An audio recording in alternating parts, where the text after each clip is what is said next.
చెప్పండి. ఆ ప్రిన్సిపాల్ గాడు వాడు మనుషులు దిగితే పుట్టినా బెరగోడ్లు దిగితే పుట్టినా వాడు ఎవడండి? ప్రిన్సిపాల్, మీ ప్రిన్సిపాల్. పిల్లగాడికి ఏంటండి? అసలే ఒంట్లో బాగలేదా, వాడిని ఆత వాదన పడేటట్టు కొట్టినవాడు. అమ్మాయి ఇరకలు కొలిని దంగా. ఏంటి మాస్టర్? ఏంటంటారు? పిల్లగాడికి అసలుకే ఒంట్లో బాగలేదా, వాడిని ఎట్ట కొట్టిండో చూడాడు. వాడు ప్రిన్సిపాల్ గాడేనా వాడు? ఎవరండి? మీ సారు ఏం పేరు? ఎందుకు కొట్టారంట? శ్యామ్ సార్ అంటే ఎవడు? మాట్లాడతారా అండి ఒకసారి? మా పిల్లగాడికి అసలుకే ఒంట్లో బాగలేదా, వాడు బెరగొడ్లు దగ్గర పుట్టినా మనుషుల దగ్గర పుట్టినవాడు. మీరు అట్లా మాట్లాడకండి. అట్ట మాట్లాడటం కాదు స్వామి, నేను ఎందుకు పంపిస్తున్నా బడికి? అట్లా కాదండి, చదువు రాతను ఎందుకో కొట్టుంటాడు. ఎందుకు కొట్టారు చెప్పండి?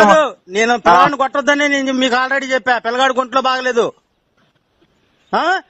ఏదైనా హెల్త్ ప్రాబ్లం ఉంటే చెప్పాలే కానీ మీరు అట్లా మాట్లాడితే అట్లా. నేను ఆపింది బడికి రానికుండా. కాదండి, మీరు అట్లా మాట్లాడితే అట్లా చెప్పండి. మాట్లాడటం కాదు నువ్వు, అసలు నేను చెబుతున్నా.